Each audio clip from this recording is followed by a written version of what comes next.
হালিমাতুস সাদিয়া আল্লাহ রাসূলকে দেখে তার মহব্বত শুরু হয়ে গেছে, ভালোবাসা শুরু হয়ে গেছে।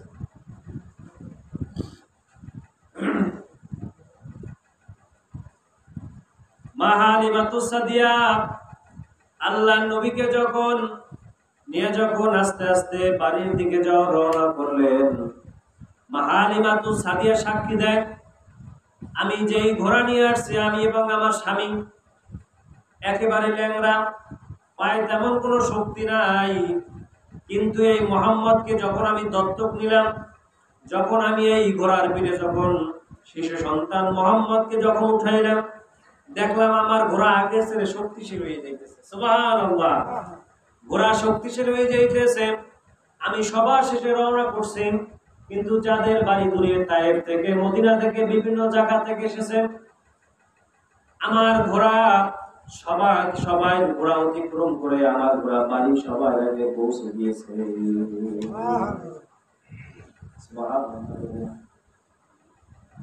মা হালিমাতুস সাদিয়া বলেন, এই সন্তান আব্দুল্লাহর সন্তান মুহাম্মদকে যখন আমি আমার বাড়ি দিয়ে আসলাম, আমার বাড়ির খেতে তেমন কোনো ফসল হয় না। মরুভূমিতে কি বা হয়? খেজুর গাছ, বিভিন্ন ফল, সেখানে তো ধান তো হয় না। যেই ফসলগুলো হয় আর কি, সেই ফসলগুলো, খেজুর গাছগুলো, গাছে তেমন কোনো খেজুর ধরে না, ফলের বাগানে তেমন কোনো ফল ধরে না। মা হালিমাতুস সাদিয়া সাক্ষী দেন,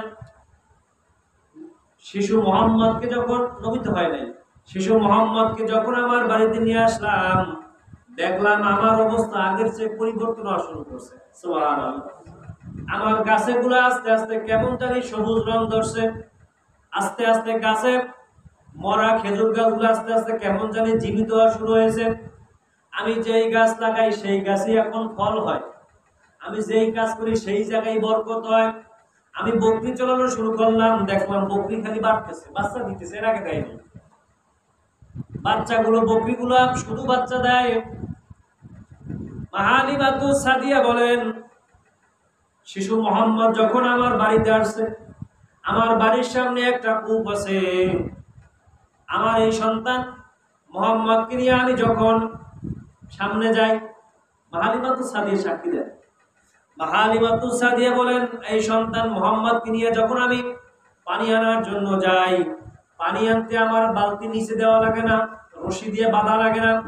যখন আমার সন্তান মুহাম্মদকে নিয়ে সামনে যাই, গোটা আপনার সেই পানির যে কূপ, পানি উপরে চলে আসে। মহিলারা বলেন, ও হালিমাতুস সাদিয়া, তুমি যদি চলে যাও তাহলে পানি আবার নিচে চলে যাবে, তুমি দাঁড়াও, আমি পানি, আমরা পাত্রে পানি গ্রহণ করে বাড়ি নিয়ে যাই, তোমার পানি বাড়িতে নেওয়া লাগবে না, কলসি করে আমরা পানি উঠাইয়া তুমি শুধু দাঁড়ায় থাকবা, আমরা পানি উঠাইয়া তোমার বাড়িতে পৌঁছাইয়া দিব। জোরে কোন সুবহানাল্লাহ। এই নবী। আচ্ছা, আমি তো মাঝে মাঝেই বলি, দুনিয়াতে পানিতে আমাদের কথা শোনে, কথা পায় না, সুযোগ পাইলে আমাদেরকে চুবাইয়ে মারে, কথা ঠিক না? এই যে গোলে যদি মানুষ পড়ে, বাঁচে না মরে? মরে, আল্লাহ চাই বেশি মরে। সুযোগ পাইলে আমাদেরকে মারে। আর নবীকে দেখলে পানি পর্যন্ত উপরে উঠে চলে আসে, কূপের পানি উপরে চলে আসে, এমন একজন নেতা আমরা পাইলাম।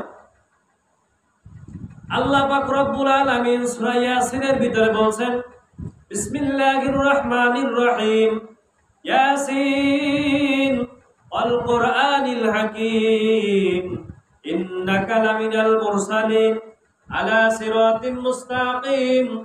আল্লাহ পাক রব্বুল আলামিন নবীকে শুধু কোরআনের ভিতরে একটা মানুষকে শুধু নেতা বলে ডাক দিয়েছেন। ইয়াসিন মানে কি?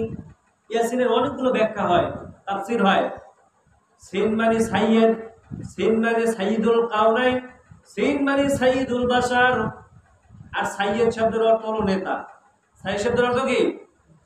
একজন মানুষকে আল্লাহ পাক রব্বুল আলামিন নেতা নির্বাচিত করেছেন, তিনি কে? মুহাম্মদ সাল্লাল্লাহু আলাইহি ওয়াসাল্লাম। চিন্তা করছেন আপনি?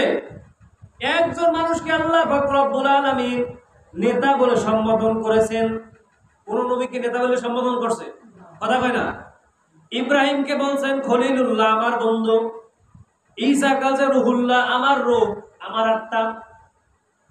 মূসাকে বলছে কালিমুল্লাহ, আমার কথা। আদমকে বলছে আদম সফিউল্লাহ। এইভাবে নবীদেরকে উপরে দিয়েছেন। ইসমাইলকে বলছেন জাবিহুল্লাহ, আল্লাহর জন্য জবে হয়ে গেছেন। সবাই আল্লাহর বন্ধু, কিন্তু আপনারা আমার নবীকে বলছেন হাবিবুল্লাহ। সুবহানাল্লাহ। হাবিবুল্লাহ কেন বললেন? খলিলুল্লাহ মানি বন্ধু, জাবিহুল্লাহ মানিও বন্ধু, সফিউল্লাহ মানি হলো বন্ধু। দেখবেন এর সংক্ষেপে বুঝাই। এই বর্তমানে সিস্টেমটা চালু হয়েছে বিকাশের ভিতরে। যদি আপনি এক জায়গা থেকে এক জায়গায় টাকা পাঠান, তাহলে একটা প্রিয় নাম্বার আছে। প্রিয় নাম্বার তো বলে যেই নাম্বারে টাকা পাঠাইলে টাকা কাটে না। একটা নাম্বারে শুধু আপনি করতে পারবেন, একটা নাম্বারে শুধু আপনি করতে পারবেন যেটা আপনার প্রিয় নাম্বার। এই নাম্বার যদি আপনি টাকা সেন্ড করেন তাহলে টাকা কাটবে না।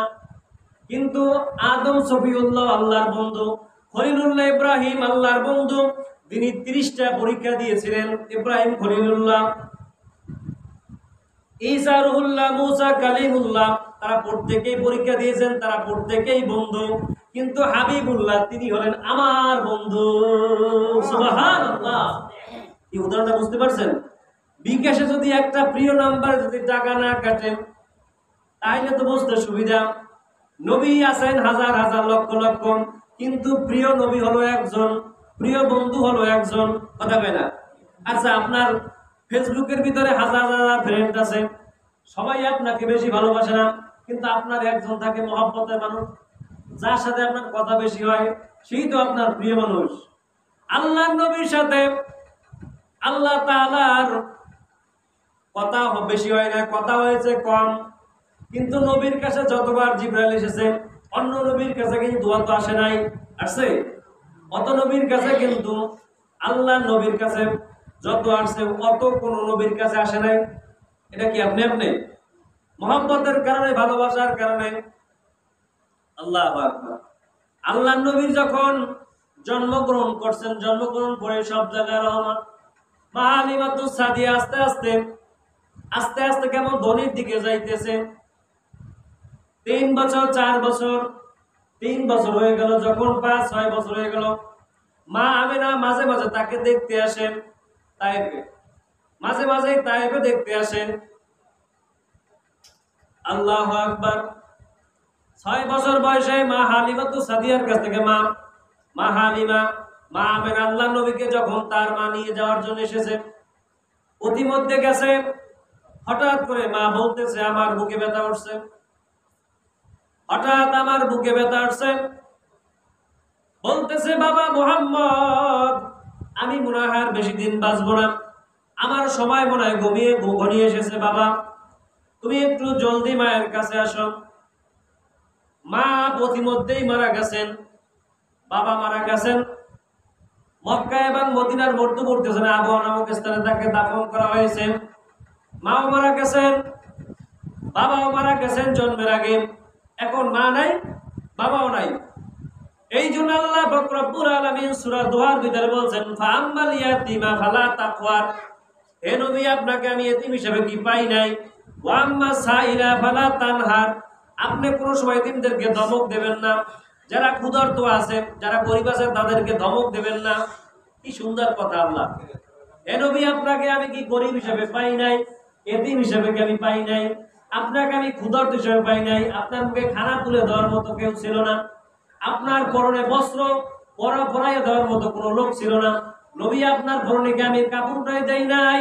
ও নবী, আপনাকে আমি কি ক্ষুধার্ত হিসেবে পাই নাই?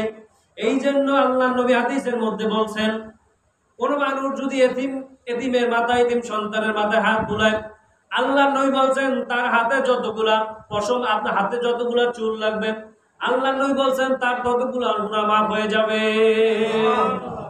কি চিন্তা করছেন? মা হালিমাতুস সাদিয়া বিদায় নিয়ে গেছেন। এইবার দাদা আব্দুল মুত্তালিবের তত্ত্বাবধানে আরো 2 বছর পরে দাদা আব্দুল মুত্তালিব দুনিয়া থেকে বিদায় নিয়ে চলে গেছেন। দাদা চলে গেছেন, মা চলে গেছেন, বাবা চলে গেছেন। কোন চাচারা ভালোবাসে না, একমাত্র আবু তালেব ছাড়া।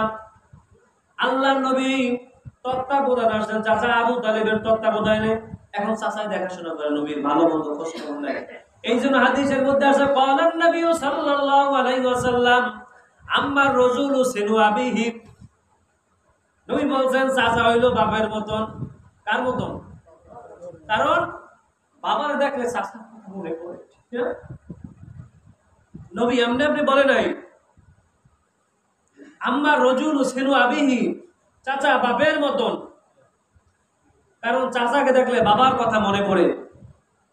এই কথাকে নবী আপনি আপনি বলছে, তাকে দেখাশোনা করেছেন তার চাচা আবু তালিব। এই জন্য নবী বলছেন আম্মা রাজুলু সিনু আবিহি, চাচা বাপের মতন। অতএব চাচাকে বাবার মতো সম্মান করতে হবে। এই কথা ঠিক না? আল্লাহ নবী এইবার অভিভাবক হারা হয়ে গেছেন। এইবার চাচা আবু তালেবের গৃহে তিনি থাকেন, বসবাস করেন। চাচার সাথে ছাগল চড়ান, ছাগলের ব্যবসা করেন। সিরিয়ায় যান, চাচার বড় ব্যবসা আছে চাচা আবু তালেবের, সেই ব্যবসাগুলো দেখাশোনা করেন। ছাগল নিয়ে মাঠে যান, আবার সন্ধ্যাবেলায় আসেন। মক্কার লোকজন, তখন তিনি যুবক হয়ে গেছেন, 20-22 বছর বয়স। এখন তো টকবকে যুবক, চেহারা কেমন সুন্দর হইতেছে। আরো তো নবী, এমনিতে তো সুন্দর, আরো যুবক বয়স, চেহারা বেশি ভালো হয় না? মানুষ ছোটবেলায় যাই দেখো, যখন যৌবন আসে তার ভিতরে চেহারার পরিবর্তন হয়, স্বাস্থ্যের পরিবর্তন হয়, কথার পরিবর্তন হয়। আল্লাহ নবীরও পরিবর্তন এসেছে। বিবাহের বয়স হয়ে গেছে 24 থেকে 25 বছর বয়স হয়ে গেছে। আল্লামা শফিউল্লাহ মুবারকপুরী রহমাতুল্লাহ আলাইহি আপনারা রাহিবুল মাকতুমের কিতাবের মধ্যে লিখেছেন, আল্লাহ নবীর বয়স যখন 24 থেকে 25 বছর হয়ে গেছে, তখন তিনি যখন মাঠে চড়ান, ঘাট মানে ছাগল চড়াইতে যান, তিনি যেই জায়গায় থাকেন সেই জায়গায় মেঘের খণ্ড এসে তাকে ছায়া দেয়। এটা মক্কার লোকজনে দেখা শুরু করছে, কিরে আমাদেরকে তো এরকম মেঘ ছায়া দেয় না, এই মুহাম্মাদের মেঘে ছায়া দেয়, কারণটা কি? এই কথা মক্কার ভিতরে প্রচার হয়ে গেল। বিশেষ করে খাদিজাতুল কুবরা রাদিয়াল্লাহু তাআলা আনহা, তার কাছেও গিয়া, তিনি মক্কার বড় ধনাঢ্য ব্যক্তি ছিলেন। গোটা মক্কার ভিতরে ধনাঢ্য ব্যক্তি, সবচেয়ে 1 নম্বর ধনী ছিলেন আল্লাহ রাসূলের প্রথম স্ত্রী আমার আপনার মা খাদিজাতুল কুবরা রাদিয়াল্লাহু তাআলা আনহা। তার কাছে এই সংবাদ চলে আসছে। এর আগে তার 2টা বিবাহ হয়েছে, 5টা সন্তান হয়েছে এই 2 ঘরে। এরপরে তিনি জীবনে প্রতিজ্ঞাবদ্ধ ছিলেন তিনি আর বিবাহ বসবেন না।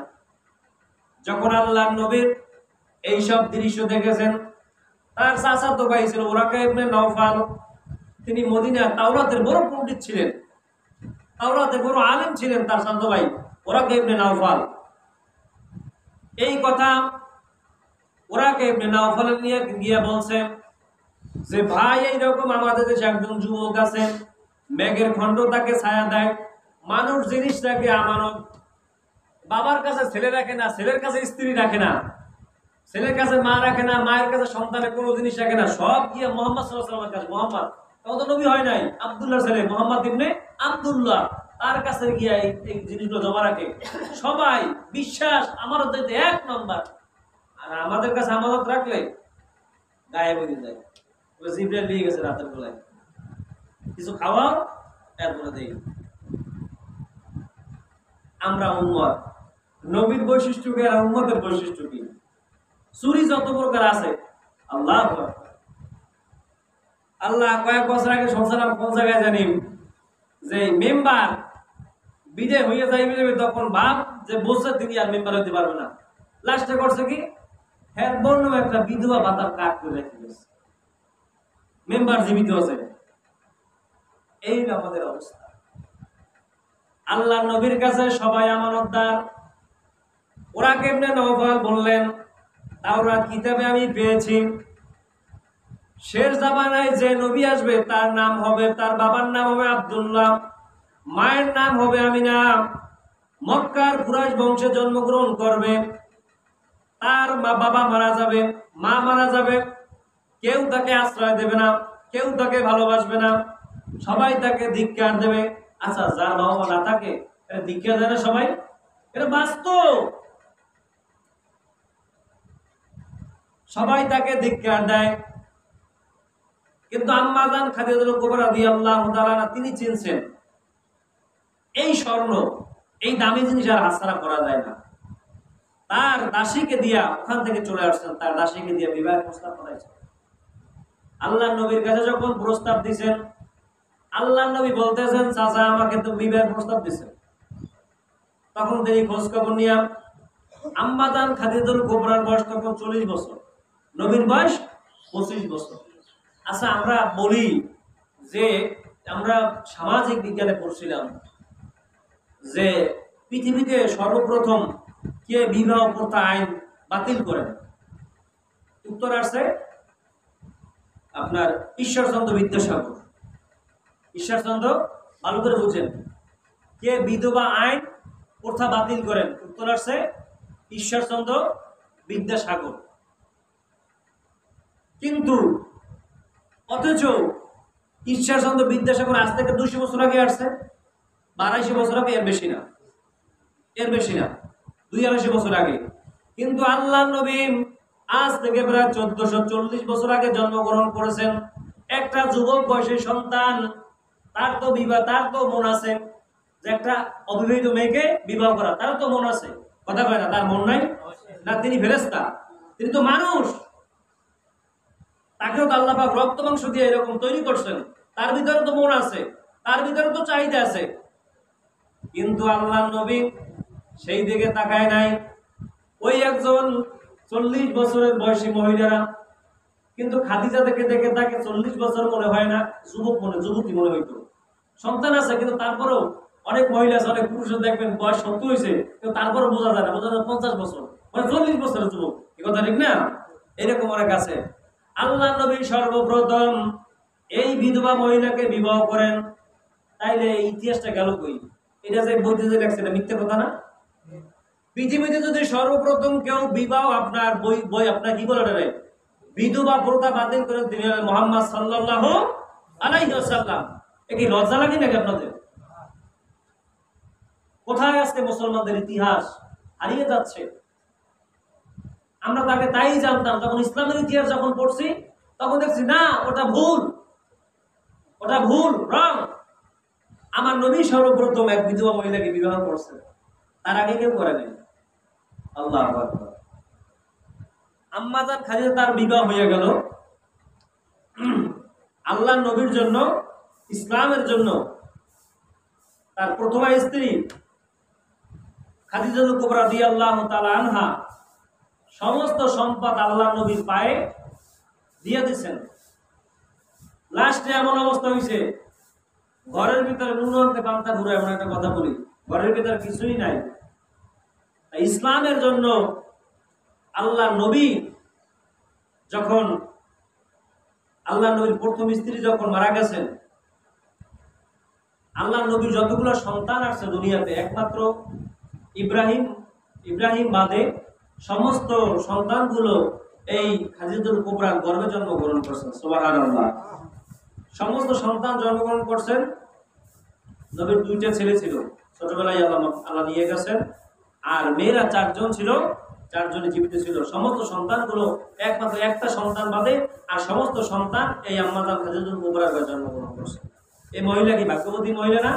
কি যেমন তেন ভাগ্য, সব সন্তান তার গর্ভে আসছে, আর অন্য কোনো মহিলার গর্ভে কোনো সন্তান আসেনি। এত ত্যাগ ইসলামের জন্য করছেন আম্মা জান খাদিজাতুল কুবরা রাদিয়াল্লাহু তাআলা আনহা। আপনি আমি তো স্বামী চাইলে যে বলি যে তোমার কাছে টাকা আছে, আমার 20,000 টাকা দাও, বলে এই টাকায় হাত দেওয়া যাবে না, এ টাকা তোমার টাকা না, এটা আমার বাবা মায়ের টাকা, এটা আমার টাকা, কথা হয় না? তাহলে আপনার স্বামীকে কি অনুসরণ করলেন? স্বামীকে আপনি কি মানলেন? 10,000 টাকাই আপনি দিতে পারলেন না, জান্নাতে যাবেন না? স্বামীকে অসন্তুষ্ট করে, আল্লাহ নবী বলছে স্বামীকে অসন্তুষ্ট করে যদি কোনো মহিলা যদি মারা যায়, নবী বলছেন সে বিনা হিসেবে জাহান্নাম। আর স্বামীর ব্যাপারে বলা হয়েছে, আর নবী বলছে ওই উম্মত আমার কাছে সবচেয়ে ভালো যে তার স্ত্রীর কাছে ভালো। আবার নবী বলছেন ওই উম্মত সবচেয়ে ভালো যে তার স্বামীর কাছে ভালো। একটু হাত দিয়ে বলতে পারেন যে আমার স্ত্রীর কাছে আমি ভালো? এত সোজা না। যা ভালো দেখায় অসামাজিকতা পালন করে, মন থেকে ভালোবাসে না, মন থেকে ভালোবাসে না, স্বার্থের জন্য ভালোবাসে, আর কিচ্ছু না। সম্মানিত হাজিরিন, বলতেছিলাম আল্লাহর নবী যুবক বয়সে এরপরে তিনি একটা সংগঠন শুরু করলেন। সংগঠন হলো হালাফুল ফুদুল, শান্তি সংঘ সংগঠন। গোটা মক্কার যুবকদের নিয়ে একটা সংগঠন করলেন, যাতে মানুষের আমানতটা ফিরিয়ে দেওয়া যায়, মানুষের বিপদ আপদে বৈষম্য দূর করা যায়, বিপদের কাছে মানুষের সহযোগিতার হাত বাড়াইয়া দেওয়া যায়। এই সংগঠন তিনি করলেন। এরপরে আল্লাহ নবী যখন আস্তে আস্তে যখন 40 বছরের দিকে যখন উপনীত হলেন, প্রায় মাঝে মাঝে আরবের হেরা পর্বতের গুহায় নবী গিয়ে মাঝে মাঝে সেখানে থাকতেন, 2 দিন 3 দিন 4 দিন, এভাবে 40 দিন থাকার কথা আসছে। 40 দিন পর্যন্ত তিনি সেখানে গিয়ে সময় কাটাইতেন, আবার আবার আসতেন। 40 দিন পরে আল্লাহর কয়েকদিন থাকার পরে জিব্রাইল তার কাছে আয়াত নিয়ে আসছেন, ইকরা বিসমি রাব্বিকাল্লাযী খলাক, খলাকাল ইনসানা মিন আলাক, ইকরা ওয়া রাব্বুকাল আকরাম, আল্লাযী আল্লামা বিল কলাম, আল্লামাল ইনসানা মা লাম ইয়ালাম। নবীর কাছে আয়াত আসছে। সূরা আলাকের সর্বপ্রথম এই 5 আয়াত নাযিল হয়েছে। কোন সূরা? সূরা আলাক প্রথম 5 আয়াত নাযিল হয়েছে। হে নবী প্রথমে এসে কি বলছে? ইকরা। ইকরা মানে কি? পড়ো। ইকরা, পড়ো। কি পড়ো? বিসমি রাব্বিকাল্লাযী খলাক, যিনি তোমাকে সৃষ্টি করেছেন তার নামে পড়ো। না কইছে প্রথম নামাজ পড়ো, এই কথা কইছে? এক কথা বুঝছেন ভালো করে। প্রথম বলছে বলছে যে নামাজ পড়ো। নামাজ কি আমাদের উপর হওয়ার পরই ফরজ? রোজা কি হওয়ার পরেই ফরজ? যখন বয়স আসে, সময় শরীয়ত আসে, বিধান আসে, তখন আপনাদের উপর ফরজ। আর জন্মের পরেই আল্লাহ নবীর কাছে বলছে ইকরা, পড়ো। প্রথম শব্দটা কি বলছে? পড়ো। তোমার প্রভুর নামে, তোমার রবের নামে, যিনি তোমাকে সৃষ্টি করেছেন। খলাকাল ইনসানা মিন আলাক, যিনি তোমাকে জমাট বাঁধা রক্ত থেকে সৃষ্টি করেছেন। মায়ের ঘরের ভিতরে আমরা জমাট বাঁধা রক্তের ভিতরে ছিলাম না? এত লম্বা কথা। আল্লাহ সন্তান যখন মায়ের রেহেমের ভিতরে আসে, প্রথম 40 দিন পানি, পরের 40 দিন রক্ত, পরের 40 দিন মাংসপিণ্ড, এইভাবেই তো 3 মাস 4 মাস সময় যায়, 90 দিন 120 দিন এইভাবেই যায় প্রথম। এরপরে সন্তান জন্মগ্রহণ করে। আল্লাহ বলছে পর তোমার প্রভুর নামে, যিনি তোমাকে সৃষ্টি করেছেন। এখন এক্ষেত্রে যদি আমরা মাসআলা বলি যে রবের পড়া ছাড়া অন্য পড়া হারাম, এটা কি মিথ্যা হইবে? কথা কয় না? কথা বোঝেন নাই মনে হয়। আল্লাহ ফতোয়া দিয়েছে যে তোমাকে সৃষ্টি করছে তার নামে পড়ো, তার নামে পড়া ছাড়া অন্য পড়া কি হারাম। কথা কয় না? এই ফতোয়াকে আমি দিয়েছি, আমি বানাইছি না আল্লাহ নিজে দিয়েছেন? অন্য পড়া ওলামায়ে কেরাম বলছে অন্য পড়া হারাম না, তবে বিজাতীয় কালচার গ্রহণ করা হারাম। কি বুঝলেন? কোরআন কি মনে করছেন শুক্রবার দিন মসজিদে জেলাপি দেবেন, বাবার দোয়া করবেন, এই জন্য কোরআন নাজিল হয়েছে? কোরআন এই জন্য নাজিল হয়েছে? পানি ভরা দেবেন, পানি ভরা খেয়ে পেট ব্যথা ভালো হইবে। তাবিজ দেবেন, তাবিজ রেখে দেবেন, এরপরে শরীর বন্ধ হইবে। কোরআন এই জন্য নাজিল হয়েছে? না কালেমার কথাকে আপনি উচ্চারণ করার জন্য, উত্তোলন করার জন্য এই কোরআন নাজিল হয়েছে। নবী যদি করে থাকে তাহলে আপনার কোনো সমস্যা কোথায়? আপনি দাবি করবেন আর কাজ করবেন সব ধোঁকাবাজি, আর বলবেন বিসমিল্লাহ ওয়ালা মিল্লাতে রাসূলিল্লাহ। ও মিল্লাতে আপনি কবরে যান নাই, আপনি শয়তানের মিল্লাতে কবরে গেছেন। নবী আল্লাহ তাআলা বলে নাই কুল্লু উনাসিন বিইমামিহিম। আল্লাহ বহু বচন দিতে, হিম মানে বহু বচন, নাসের বহু বচন উনাস, নাস মানে মানুষ, সকল মানুষদেরকে আল্লাহ বলছেন কুল্লু উনাসিন বিইমামিহিম। প্রত্যেক মানুষকে ডাকা হবে কিয়ামতের ময়দানে তার নেতার সঙ্গে। কার সঙ্গে? ইমাম। ইমাম মানে কি? এত ব্যাখ্যা ভাবে দিয়েছে। ইমাম মানে কি? নেতা। নেতার সঙ্গে ডাকবে। কে কোন দল করছেন, এই নেতা যেমনে যায় আপনিও এমনি যান। একটা সোজা কথা। বুঝে মিল্লা দল করতে হইবে, বুঝে মিল্লা কাজ করতে হইবে। যেই কাজে আমার রাসূল খুশি না, যেই কাজে আমার আল্লাহ রাজি না, আমি সেই কাজ করবো না। কারণ আমার পরিচয় আমি মুসলমান না হিন্দু। কথা কয় না? এই মুসলমান কইতে মনে লজ্জা লাগে না? মুসলমান বলতে যদি লজ্জা লাগে আমি মুসলমান, তাহলে আপনি হিন্দু হয়ে যান। এই যে ধর্মের বাবা কয়েকদিন আগে দাড়ি কামাইয়া আপনার মেলা করছে, আল্লাহ চাইছে ওর মুখে দাড়ি, আল্লাহ পছন্দ করে নাই, এই জন্য ওর দাড়ি আল্লাহ কাটাই দিছে। আল্লাহ সবার মুখে দাড়ি পছন্দ করে না। আল্লাহ সবার দানকে পছন্দ করে না, আল্লাহ সবাই নামাজকে পছন্দ করে না, আল্লাহ সবাই রোজাকে পছন্দ করে না। যাদেরটা কবুল করে তাদেরকে দিয়ে আল্লাহ করায়। কথা ঠিক না? কাজী আল্লাহ পাক রব্বুল আলামিন আমাদের এই কথাগুলা মানার এবং শ্রবণ করার, আমল করার তৌফিক দান করুক। ওয়া আখিরু দাওয়ানা আলহামদুলিল্লাহি রাব্বিল আলামিন।